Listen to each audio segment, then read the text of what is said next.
Bienvenidos a su canal Esh Elohim. Hoy estaremos estudiando la Parashá Yitro, una sección fundamental de la Torá que marca un antes y un después en la historia de Israel. En esta porción vemos la llegada de Yitro, su reconocimiento de la grandeza del Eterno y el consejo sabio que ofrece a Moshe para establecer un sistema justo de liderazgo. Pero el punto central es la revelación en el monte Sinaí, donde el Eterno desciende en medio de fuego, voz y estremecimiento para entregar las 10 palabras del pacto. El poder del testimonio. Éxodo 18 nos presenta una escena profundamente humana y espiritualmente significativa. Moisés se encuentra con Jetro, su suegro, y le relata con detalle todo lo que el Eterno había hecho contra Faraón y contra Egipto por amor a Israel. El texto enfatiza que Moisés contó todas las cosas, no omitió el sufrimiento, ni las plagas, ni las dificultades del desierto. El testimonio bíblico no es propaganda religiosa, sino memoria histórica de la intervención divina. En la tradición hebrea, narrar los hechos del Eterno es un acto sagrado, porque preserva la identidad del pueblo. Aquí aprendemos que el testimonio no consiste en exageraciones emocionales, sino en declarar fielmente cómo el Eterno actúa en la historia real. Moisés no argumenta teológicamente, simplemente narra lo que vivió. Y esa narración se convierte en instrumento de revelación. Cuando el pueblo del Eterno recuerda y proclama sus obras, está proclamando su carácter, su fidelidad y su poder. El texto muestra que el testimonio tiene un impacto directo en quienes escuchan. Jetro se alegró de todo el bien que el Eterno había hecho y declaró: "Ahora conozco que el Eterno es más grande que todos los dioses".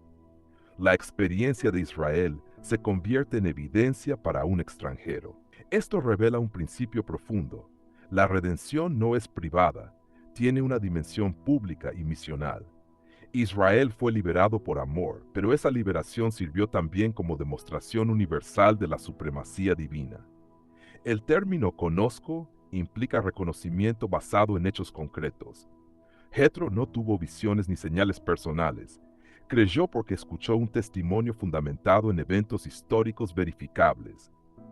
El poder del testimonio radica en que conecta la acción divina con la conciencia humana. Cuando el Eterno actúa, no solo transforma circunstancias, transforma percepciones. El relato fiel de sus obras puede abrir el entendimiento de quienes aún no lo reconocen plenamente. También observamos que Moisés relató todo el trabajo que habían pasado en el camino. El testimonio incluye luchas, cansancio y procesos difíciles. Muchas veces se piensa que testificar es hablar únicamente de victorias, pero el modelo bíblico incluye el desierto, la oposición y la prueba. Esto aporta autenticidad. En el contexto del antiguo cercano oriente, las narraciones de liberación solían glorificar al rey. Aquí, en cambio, la gloria pertenece exclusivamente al Eterno. Moisés no se exalta a sí mismo, ni se presenta como héroe. El centro del relato es la intervención divina. Esa perspectiva es esencial. Un testimonio verdadero no magnifica al mensajero, sino al autor de la salvación. Cuando la historia se cuenta correctamente, el oyente no admira al instrumento humano, sino al Eterno, que obró poderosamente. Así, el testimonio se convierte en acto de humildad y en proclamación de soberanía. Otro elemento significativo es que el testimonio produce adoración. Después de escuchar, Jetro bendice al Eterno y ofrece sacrificios. La narración conduce a la doxología. Esto nos enseña que el objetivo final del testimonio no es impresionar, sino provocar reconocimiento y honra al nombre del Eterno. En la cosmovisión bíblica, la historia y el culto están profundamente conectados. Las obras poderosas del Eterno fundamentan la alabanza. Sin memoria no hay gratitud. Sin gratitud no hay adoración genuina. El testimonio entonces cumple una función pedagógica y espiritual. Recuerda lo que el Eterno hizo y despierta reverencia en quienes escuchan. Jetro, sacerdote de Madián, reconoce que la soberbia egipcia fue derrotada precisamente en aquello en que se enaltecía. La historia se convierte en argumento teológico. La adoración surge cuando comprendemos que el Eterno gobierna sobre los poderes humanos y sobre los sistemas que se oponen a su voluntad. Este pasaje también revela que el testimonio fortalece la comunión. Después de declarar la grandeza del Eterno, Jetro comparte sacrificios y comida con Aarón y los ancianos delante de él.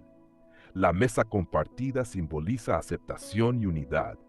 El testimonio no solo transforma individuos, construye comunidad alrededor de la obra del Eterno. Cuando un pueblo recuerda juntos lo que el Eterno ha hecho, se consolida su identidad colectiva. En la tradición hebrea, la memoria es fundamento de pacto. Contar las obras del Eterno es preservar la fe para la siguiente generación y afirmar que la historia no está gobernada por el azar, sino por la voluntad soberana. Así, el relato de Moisés no fue una simple conversación familiar, fue un acto que produjo adoración, comunión y reconocimiento público del poder divino. El testimonio edificó puentes entre Israel y un extranjero que ahora reconocía la supremacía del Eterno. Finalmente, aprendemos que el testimonio es una responsabilidad. Si Moisés hubiera guardado silencio, Jetro no habría conocido la magnitud de lo que el Eterno hizo. El silencio priva a otros de la oportunidad de comprender. La Escritura insiste en la importancia de contar, enseñar y repetir las obras divinas. La fe bíblica se transmite por memoria narrada. El poder del testimonio radica en que convierte la experiencia en proclamación y la proclamación en revelación. No todos presenciarán milagros, pero muchos pueden escuchar el relato fiel de quienes sí los vivieron. Cuando hablamos con precisión, gratitud y reverencia acerca de lo que el Eterno ha hecho, participamos en su propósito de darse a conocer entre las naciones. El testimonio no es opcional, es parte del llamado de quienes han sido alcanzados por su misericordia. Hoy la pregunta es sencilla pero profunda. ¿Estamos contando con fidelidad lo que el Eterno ha hecho en nuestra historia? Tal vez hemos visto liberaciones, respuestas, procesos difíciles en los que su mano nos sostuvo, pero guardamos silencio. El poder del testimonio no está en la elocuencia, sino en la verdad.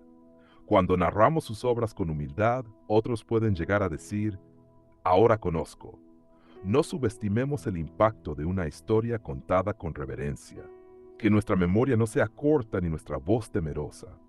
Contemos sus obras, honremos su fidelidad y permitamos que a través de nuestro testimonio el nombre del Eterno sea reconocido y exaltado. Características del liderazgo verdadero: virtud, temor del Eterno y verdad. En Éxodo 18:21 encontramos uno de los perfiles más claros de liderazgo en toda la Torá. Jetro aconseja a Moisés que escoja varones de virtud, temerosos del Eterno, varones de verdad, que aborrezcan la avaricia. No se trata de habilidades administrativas únicamente, sino de carácter. El término hebreo usado para virtud es anshei chayil, que implica hombres de fuerza moral, capacidad y firmeza interior. En el contexto del antiguo Cercano Oriente, donde el poder solía ejercerse por imposición o riqueza, el modelo que aquí se presenta es radical: liderazgo basado en integridad espiritual. El Eterno no está interesado solamente en estructuras funcionales, sino en corazones rectos que representen su justicia. Antes de delegar autoridad, Moisés debía discernir carácter. Esto nos enseña que el liderazgo bíblico no comienza en la posición, sino en la formación interior. Sin virtud, la autoridad se corrompe. Con virtud, la autoridad se convierte en servicio. La primera característica es la virtud. Chayil no describe simplemente fuerza física, sino competencia acompañada de integridad. En otros textos, como Proverbios 31, el mismo término describe excelencia moral y capacidad responsable. Un líder virtuoso no es improvisado, es alguien probado en responsabilidad y fidelidad. En el desierto, Israel necesitaba hombres capaces de sostener la justicia en asuntos pequeños y grandes. La virtud implica dominio propio, equilibrio y constancia. En términos históricos, el sistema judicial israelita difería de otras culturas porque no dependía exclusivamente del rey, sino de hombres distribuidos en distintos niveles de autoridad. Esto protegía al pueblo del abuso centralizado. Así la virtud se convierte en un muro de contención contra la corrupción. Hoy también aprendemos que el talento sin carácter produce daño, pero el carácter con capacidad edifica comunidades saludables y duraderas. La segunda característica es el temor del Eterno. No significa miedo paralizante, sino reverencia profunda y conciencia constante de su presencia. En la mentalidad hebrea, el temor del Eterno es el principio de la sabiduría. Un líder que teme al Eterno entiende que su autoridad es delegada, no autónoma. No gobierna para sí mismo, sino bajo la mirada divina. En el contexto del Éxodo, Israel estaba aprendiendo que no vivía bajo Faraón, sino bajo el gobierno del Eterno. Por eso, quienes juzgaran debían reflejar esa conciencia. El temor del Eterno protege al líder del orgullo, porque recuerda que todo juicio final pertenece a él. Sin este temor reverente, el liderazgo se convierte en ambición. Con él se convierte en responsabilidad sagrada. La tercera característica es ser varones de verdad. El término hebreo emet implica fidelidad, estabilidad y confiabilidad. No se refiere solo a decir la verdad, sino a vivir en coherencia con ella. En un entorno donde los conflictos eran constantes, los jueces debían ser personas cuya palabra tuviera peso moral. La verdad en la Escritura no es abstracta, está ligada al carácter del Eterno mismo, quien es descrito como abundante en Emet, Éxodo 34:6. Por lo tanto, un líder verdadero refleja el carácter divino en sus decisiones. La justicia en Israel no podía depender de favoritismos ni manipulaciones. El liderazgo fundamentado en verdad crea confianza comunitaria. Cuando la verdad se pierde, la estructura colapsa. Cuando se preserva, el pueblo vive en paz. Así, la verdad no es solo un valor ético, sino un pilar espiritual que sostiene toda la comunidad. La cuarta característica es aborrecer la avaricia. En el antiguo cercano oriente, los jueces frecuentemente aceptaban sobornos y la justicia podía comprarse. La Torá, sin embargo, establece un estándar diferente. El líder debía odiar el lucro injusto. La avaricia distorsiona el juicio porque convierte la justicia en mercancía. El Eterno exige líderes incorruptibles que no se vendan por beneficios personales. Este principio reaparece en Deuteronomio 16:19. No torcerás el derecho, ni aceptarás soborno. La integridad financiera es evidencia del temor del Eterno. Un líder que no domina sus deseos materiales termina esclavizado por ellos. En cambio, quien aborrece la avaricia puede juzgar con imparcialidad. La pureza económica protege la pureza espiritual. En cualquier generación, la corrupción comienza cuando el corazón ama más el beneficio personal que la justicia divina. Finalmente, este modelo de liderazgo no era opcional, era necesario para la supervivencia espiritual de Israel. Moisés no podía hacerlo todo solo, y el pueblo necesitaba un sistema justo y estable. La estructura propuesta por Jetro no disminuía la autoridad de Moisés, la fortalecía mediante hombres formados en carácter. Virtud, temor del Eterno, verdad e incorruptibilidad son pilares que sostienen comunidades sanas. Este pasaje demuestra que el Eterno no solo libera, sino que organiza, no solo salva, sino que establece orden justo. El liderazgo bíblico no se mide por carisma, sino por integridad. Allí donde estos principios se practican, el pueblo camina en paz. Donde se ignoran, surge el desgaste y la injusticia. El diseño del Eterno siempre apunta a un liderazgo que refleje su carácter santo. Hoy debemos preguntarnos, ¿qué tipo de liderazgo estamos formando y siguiendo? ¿Buscamos habilidad sin carácter o carácter acompañado de virtud? El Eterno sigue buscando hombres y mujeres que le teman. Todos estamos llamados a vivir con integridad. El liderazgo comienza en el corazón. Si cultivamos virtud, reverencia y verdad, nos convertiremos en instrumentos de paz donde quiera que estemos. Que nuestra vida refleje el carácter del Eterno antes que cualquier posición que ocupemos. La humildad que consolida el liderazgo. Éxodo 18, 24-27 nos muestra un momento decisivo en la vida de Moisés. Después de recibir el consejo de Jetro, el texto declara con sencillez pero con enorme peso espiritual: y oyó Moisés la voz de su suegro e hizo todo lo que dijo. No hay resistencia, No hay defensa del orgullo, no hay excusas. El líder que había confrontado a Faraón, que había extendido la vara sobre el mar y que había hablado con el Eterno en el monte, ahora escucha con atención a su suegro. Este detalle revela una verdad fundamental.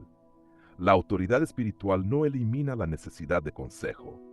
En el antiguo cercano Oriente, los reyes eran considerados figuras casi incuestionables.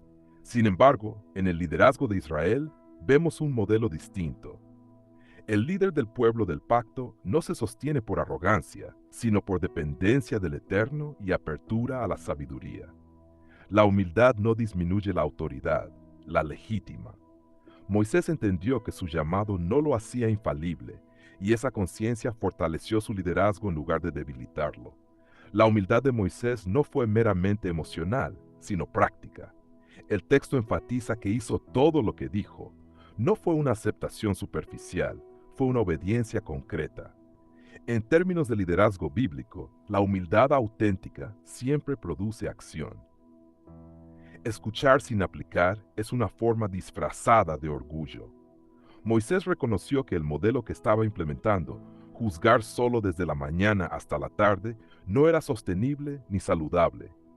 Jetro había advertido que el sistema produciría desgaste tanto en el líder como en el pueblo. En la cultura tribal del desierto, donde las decisiones afectaban la cohesión comunitaria, la justicia debía ser accesible y constante. Moisés comprendió que aceptar consejo no era perder control, sino preservar el propósito. Cuando un líder acepta corrección, demuestra que su prioridad no es su imagen, sino el bienestar del pueblo y la honra del Eterno. Esa disposición a ajustar el rumbo es lo que convierte a un dirigente fuerte en un dirigente consolidado. Además, la humildad permitió que el liderazgo de Moisés evolucionara. Hasta ese momento, él funcionaba como mediador absoluto en todos los asuntos. Sin embargo, el consejo de Jetro introdujo un sistema de delegación estructurada, jefes de 1000, de 100, de 50 y de 10. Este modelo no solo distribuyó la carga, creó una red de responsabilidad compartida. En términos sociopolíticos del antiguo Israel, esto fortalecía la estabilidad tribal y prevenía el colapso administrativo. Pero espiritualmente, el principio es más profundo. El Eterno no diseña el liderazgo como una carga solitaria, sino como una misión compartida bajo autoridad delegada. Moisés tuvo que renunciar a la centralización para que el pueblo creciera. La humildad le permitió reconocer que el propósito divino era mayor que su protagonismo personal. Un liderazgo consolidado no se mide por cuánto controla una persona, sino por cuánto capacita a otros para servir con justicia. Otro elemento clave es que Moisés no buscó validar el consejo por orgullo personal, sino por coherencia con el mandato divino. Jetro había dicho, si esto hicieres, y Dios te lo mandare. Moisés discernió que el consejo no contradecía la voluntad del Eterno, sino que la facilitaba. Aquí vemos un principio teológico importante. La humildad no implica aceptar cualquier voz, sino saber reconocer cuando la sabiduría humana está alineada con la voluntad del Eterno. En la tradición hebrea, la sabiduría Jochma es un atributo que proviene del Eterno, aun cuando sea expresada por otros. Moisés mostró madurez espiritual al entender que el Eterno también puede hablar a través de consejeros fieles. El líder humilde no teme que el Eterno use a otros para traer claridad. Al contrario, lo celebra. Esa actitud protege al liderazgo del aislamiento, que suele ser la antesala del error. El resultado fue estabilidad. El texto indica que los asuntos difíciles llegaban a Moisés, mientras los casos menores eran resueltos por los líderes designados. Este sistema permitió continuidad, eficiencia y justicia constante. La consolidación del liderazgo de Moisés no vino por mayor control, sino por mayor estructura. La humildad abrió espacio para un modelo sostenible. En términos prácticos, un líder que escucha consejo evita el desgaste prematuro y previene crisis innecesarias. En términos espirituales, demuestra que su confianza está en el Eterno y no en su propia capacidad. El pueblo pudo avanzar con orden porque su líder decidió no aferrarse al protagonismo. La verdadera firmeza espiritual no se demuestra en rigidez, sino en capacidad de ajuste cuando el propósito lo exige. Finalmente, el pasaje concluye con un detalle significativo. Moisés despidió a su suegro y éste volvió a su tierra. No hay conflicto, no hay tensión, solo cumplimiento del consejo y paz relacional. La humildad preservó tanto la estructura interna del pueblo como la relación familiar. Un liderazgo orgulloso habría generado ruptura. Un liderazgo humilde generó armonía. La consolidación no se manifestó en espectáculo, sino en equilibrio. Moisés siguió siendo el líder escogido por el Eterno, pero ahora sostenido por un sistema saludable. Así funciona el liderazgo bajo el pacto. Autoridad acompañada de rendición, firmeza acompañada de escucha. La humildad no es debilidad, es fortaleza interior bajo el temor del Eterno. Preguntémonos con honestidad, ¿sabemos escuchar consejo cuando corrige nuestras prácticas? ¿O defendemos nuestras decisiones por orgullo? El Eterno no busca líderes perfectos, sino corazones enseñables. Cuando aceptamos corrección con integridad, nuestro liderazgo, sea en casa, en la congregación o en cualquier responsabilidad, se consolida. Hoy es momento de rendir el orgullo y abrazar la sabiduría que el Eterno puede traer a través de otros. Un reino de sacerdotes y gente santa. Éxodo 19 marca un momento estructural en la narrativa bíblica.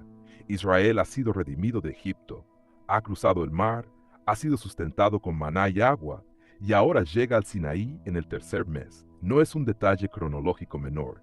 En el antiguo cercano oriente, los tratados de suzeranías seguían un patrón formal donde el rey recordaba primero sus actos salvadores antes de establecer obligaciones. El Eterno hace lo mismo. Vosotros visteis lo que hice, y cómo os traje a mí. La identidad precede a la exigencia. Israel no es llamado a ser reino de sacerdotes para ser aceptado, sino porque ya ha sido escogido. La frase hebrea Mamlechet Kohanim no describe simplemente una función religiosa, sino una estructura nacional con vocación espiritual. El pacto en Sinaí no es solo legislación, es investidura. Israel deja de ser un grupo de esclavos liberados para convertirse en una nación con propósito teológico en la historia.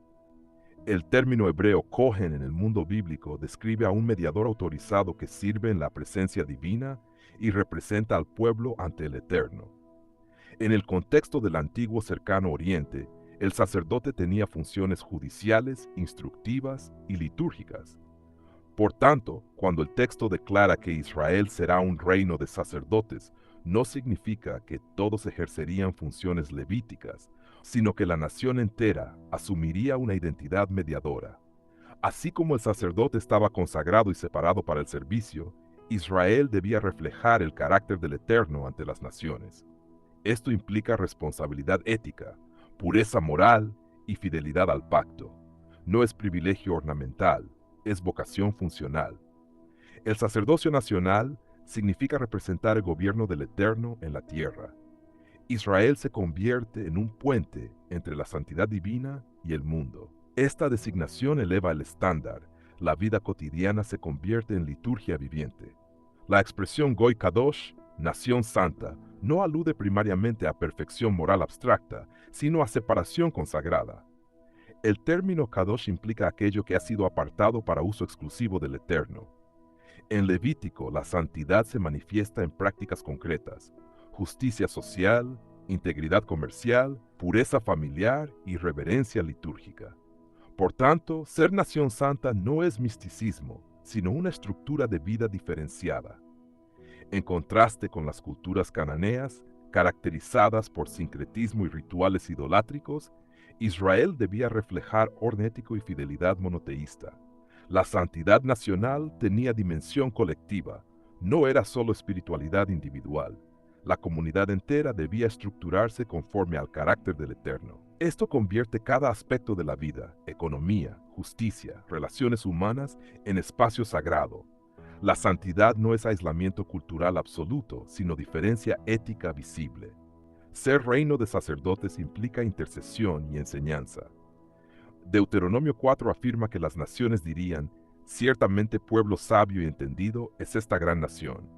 La Torá debía ser testimonio pedagógico ante el mundo. Arqueológicamente sabemos que las naciones circundantes practicaban leyes desiguales y sistemas religiosos fragmentados.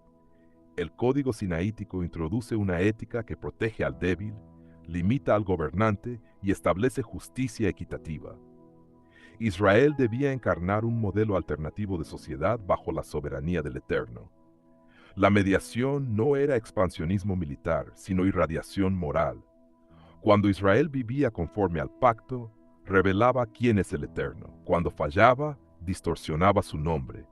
Por eso la vocación sacerdotal es seria. El testimonio nacional afecta la percepción divina entre las naciones. El texto combina elección y condición. Si oyeréis mi voz y guardaréis mi pacto. El privilegio está vinculado a la obediencia. En la literatura profética posterior, la crítica contra Israel surge precisamente cuando abandona su rol sacerdotal y adopta prácticas de las naciones. La identidad de reino de sacerdotes no es irrevocable en su experiencia histórica, depende de fidelidad continua.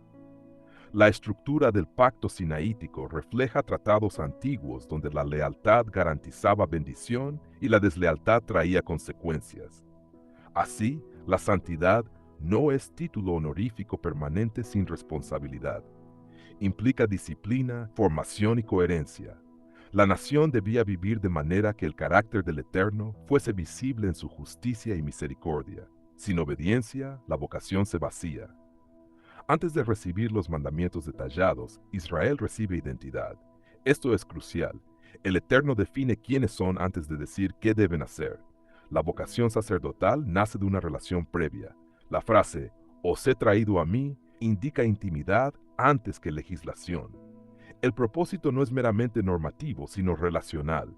El sacerdocio nacional solo es posible desde cercanía con el Eterno. Cuando la relación se debilita, la función se convierte en formalismo. Por tanto, la santidad fluye de pertenencia, no de esfuerzo autónomo. Israel es llamado a reflejar lo que ya ha recibido: gracia, liberación y cercanía divina. Ser parte de un reino de sacerdotes y una nación santa implica representar al Eterno en cada dimensión de la vida. No es solo asistir a espacios sagrados, sino convertir la vida diaria en testimonio visible de su carácter. Implica integridad cuando nadie observa, justicia cuando es incómodo y fidelidad cuando es costoso. La pregunta no es si llevamos un título espiritual, sino si reflejamos la santidad que proclamamos. ¿Estamos viviendo como mediadores que acercan a otros al Eterno o nuestras acciones oscurecen su nombre? El llamado sigue vigente: escuchar su voz, guardar su pacto y asumir la responsabilidad de portar su carácter ante el mundo. La obediencia corporativa. En Éxodo 19:8 el pueblo responde a una voz: todo lo que el Eterno ha dicho, haremos. Esta declaración no surge en un vacío emocional. Ocurre después de haber sido liberados, sostenidos en el desierto y traídos al monte del pacto. El contexto es profundamente pactal. En el antiguo cercano oriente, los tratados entre un gran rey y un pueblo incluían memoria histórica, estipulaciones y respuesta formal del vasallo. Aquí el Eterno actúa como soberano que recuerda lo que hizo: os tomé sobre alas de águila, antes de demandar obediencia. Israel responde colectivamente. No es una espiritualidad privada, sino nacional. La fe bíblica nace en comunidad. La obediencia no es solo un acto del corazón individual, sino una decisión que compromete identidad, cultura y destino. La congregación entiende que su existencia depende de esa relación. Este momento es fundacional. El pueblo acepta vivir bajo la voz del Eterno. La expresión a una indica unanimidad. El texto subraya cohesión. La obediencia corporativa implica alineación interna. No es solo entusiasmo momentáneo, sino consenso espiritual.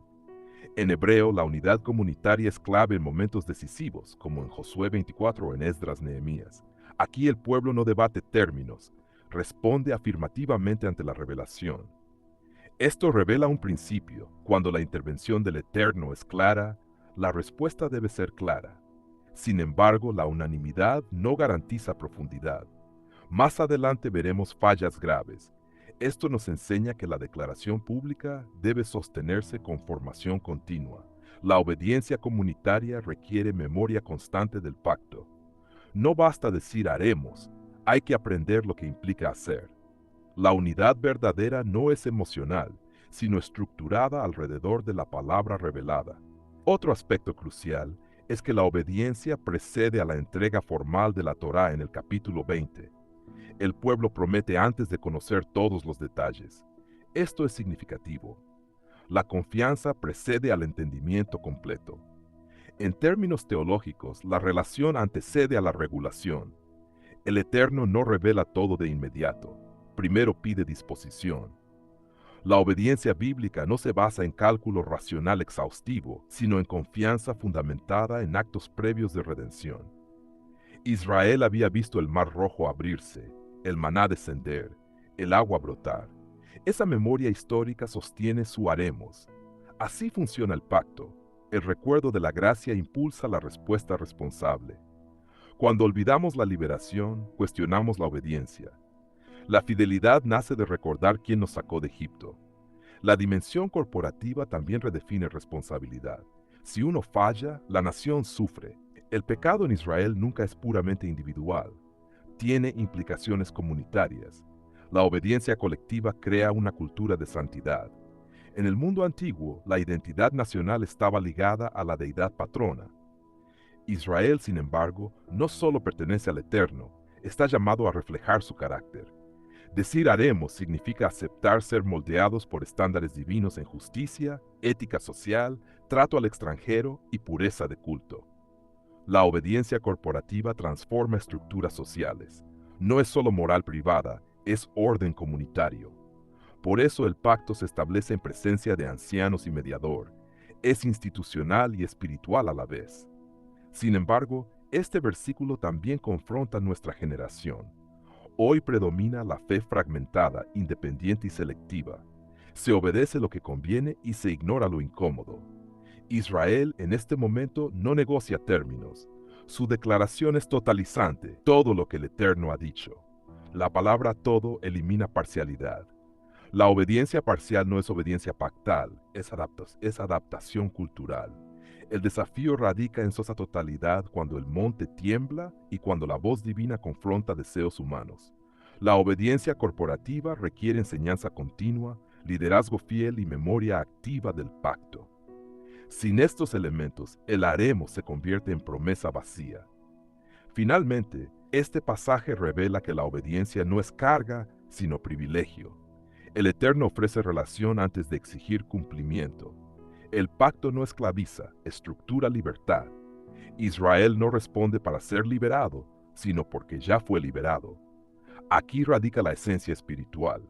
Obedecemos desde la redención, no para obtenerla. Cuando una comunidad entiende esto, la obediencia deja de ser imposición y se convierte en identidad. Ser pueblo del Eterno significa escuchar y hacer. La voz que habló desde el monte sigue siendo el centro que unifica al pueblo. Hoy debemos preguntarnos con honestidad, ¿nuestro haremos es completo o selectivo? ¿Nuestra comunidad camina en obediencia corporativa o en espiritualidad individual fragmentada? Recordemos quién nos sacó de Egipto, quién nos sostuvo en el desierto y quién nos llamó a ser su pueblo.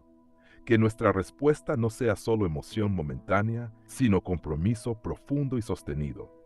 Si el Eterno ha hablado, la única respuesta digna es obediencia íntegra, consciente y perseverante. La exclusividad del Eterno. El pasaje de Éxodo inicia con una declaración que establece la estructura teológica de todo el pacto. Yo soy el Eterno tu Dios, que te saqué de la tierra de Egipto, de casa de servidumbre. Antes de pronunciar una sola prohibición, el Eterno afirma identidad y redención. En el contexto del antiguo cercano Oriente, los tratados de vasallaje comenzaban con un prólogo histórico donde el soberano recordaba sus actos de benevolencia antes de exigir lealtad. Aquí sucede lo mismo. La obediencia no surge del miedo, sino de la memoria redentora. Israel no guarda los mandamientos para ser liberado. Los guarda porque ya fue liberado. La exclusividad del Eterno no es tiranía espiritual, Es la respuesta coherente a una intervención histórica concreta. El fundamento del pacto es relacional antes que normativo. La liberación precede a la legislación. Esto redefine la espiritualidad. No obedecemos para obtener identidad, obedecemos porque ya pertenecemos. El Eterno establece primero quién es Él y qué ha hecho, y sobre esa base exige lealtad absoluta. Cuando el texto declara no tendrás dioses ajenos delante de mí, utiliza la expresión hebrea alpanai, literalmente sobre mi rostro o en mi presencia. Esto no es meramente prohibición de politeísmo formal, es una declaración de exclusividad relacional. Vivir delante del rostro del Eterno implica conciencia constante de su presencia soberana. En el mundo antiguo, reconocer múltiples deidades era culturalmente normal, pero el pacto sinaítico introduce una ruptura radical. No hay espacio para lealtades compartidas. El Eterno no acepta sincretismo. La exclusividad es el eje del monoteísmo bíblico y la base ética de Israel como nación apartada. Cualquier autoridad última, sea poder, seguridad, prosperidad o tradición, se convierte en competidor funcional. El mandamiento no es simplemente teológico, es político y existencial. Define a quién pertenece Israel y quién define su destino. La idolatría comienza cuando algo ocupa el lugar de confianza que corresponde únicamente al Eterno. Por eso la prohibición es absoluta y sin matices. La prohibición de imágenes amplía el principio. No te harás imagen ni ninguna semejanza. No solo prohíbe fabricar estatuas, establece una corrección profunda a la cosmovisión religiosa del entorno. En las culturas vecinas, la imagen hacía presente a la deidad y permitía manipularla ritualmente. El Eterno, sin embargo, no puede ser contenido ni reducido a representación visible. Él se revela por palabra, no por objeto. Esto protege la trascendencia divina y evita que el ser humano domestique lo sagrado. Cuando se crea una imagen, inevitablemente se reduce el misterio a lo controlable. La exclusividad del pacto incluye reconocer que el Eterno es incomparable y no representable. No se le puede encerrar en categorías humanas ni usar como instrumento de intereses personales. La idolatría no es solo arrodillarse ante madera o piedra, es pretender administrar a Dios. El mandamiento preserva la pureza del encuentro, relación basada en obediencia y revelación, no en manipulación ritual. El texto describe al Eterno como fuerte, celoso. El término hebreo kana no alude a inseguridad emocional, sino a celo pactal. En el lenguaje del antiguo cercano oriente, los tratados exigían fidelidad exclusiva. La traición era considerada adulterio político. De la misma manera, el pacto entre el Eterno e Israel tiene un carácter matrimonial en desarrollo posterior. El celo divino expresa la intensidad del compromiso. No es posesividad caprichosa, es defensa apasionada de una relación legítima. El Eterno no comparte su gloria porque su identidad es única y su señorío absoluto. Permitir competencia equivaldría a negar su propia naturaleza. La exclusividad protege la integridad del pacto y la vida del pueblo. La historia bíblica mostrará que cada vez que Israel adopta otros dioses, no solo incurre en pecado teológico, sino que desintegra su estructura social y moral. El celo divino es una expresión de amor que no tolera la autodestrucción del pueblo. La declaración sobre las consecuencias generacionales introduce la dimensión histórica del pecado. Visito la maldad hasta la tercera y cuarta generación no implica fatalismo determinista, sino el reconocimiento de que la idolatría tiene efectos estructurales. Las decisiones espirituales modelan culturas familiares. En sociedades antiguas, donde la identidad era corporativa, las acciones de una generación impactaban directamente a las siguientes. Sin embargo, el contraste es intencional. La misericordia se extiende a millares. El juicio es limitado. La misericordia es expansiva. El énfasis del texto no está en la severidad, sino en la abundancia de la fidelidad divina hacia quienes aman y guardan sus mandamientos. El pacto no está diseñado para condenar, sino para preservar. La exclusividad no es restricción arbitraria, es camino de vida prolongada. Cuando el pueblo permanece fiel, La bendición se multiplica más allá del alcance del juicio. La balanza del carácter del Eterno se inclina claramente hacia la misericordia. Finalmente, el texto conecta amor y obediencia, a los que me aman y guardan mis mandamientos. En la mentalidad bíblica, amar no es emoción abstracta, es lealtad concreta. El amor pactal se demuestra en obediencia práctica. La exclusividad del Eterno se expresa en decisiones diarias. No basta afirmar monoteísmo doctrinal, la fidelidad se verifica en prioridades reales. ¿Qué define nuestras decisiones? ¿Qué orienta nuestros temores y esperanzas? El pacto demanda coherencia entre confesión y práctica. Amar al Eterno significa reconocerlo como autoridad suprema en cada esfera de la vida. La obediencia no es carga opresiva, sino respuesta coherente a la redención experimentada. Cuando la exclusividad se internaliza, la identidad del pueblo se fortalece. El pacto no fragmenta, unifica bajo un solo Señor. La santidad colectiva comienza con lealtad indivisible. La exclusividad del Eterno no es una reliquia antigua, es una confrontación presente. Siempre habrá otros dioses compitiendo por nuestra lealtad. Poder, reconocimiento, seguridad económica, ideologías o incluso ministerios sin obediencia. La pregunta no es si existen ídolos visibles, sino que ocupa el lugar central de confianza en el corazón. El pacto comienza recordando que fuimos liberados. Si hemos sido rescatados, nuestra respuesta coherente es fidelidad indivisible. Examina tus lealtades, tus prioridades y tus decisiones. Volver a la exclusividad no es perder libertad, es preservar la identidad. ¿Dónde habita realmente la presencia del Eterno? ¿En estructuras visibles o en la memoria viva de su nombre? En todo lugar donde yo hiciere que esté la memoria de mi nombre, vendré a ti y te bendeciré. Éxodo 20:24. El contexto inmediato de este versículo es crucial. Después de la teofanía aterradora del Sinaí, el pueblo tiembla, retrocede y reconoce la majestad del Eterno. Sin embargo, inmediatamente después de prohibir la idolatría y los altares elaborados, él declara algo profundamente revelador. La bendición no depende del monumento, sino de la memoria de su nombre. En el antiguo cercano Oriente, los dioses estaban territorialmente limitados. Su presencia se asociaba a templos específicos, imágenes talladas y rituales complejos. Aquí, en contraste radical, el Eterno afirma soberanía absoluta.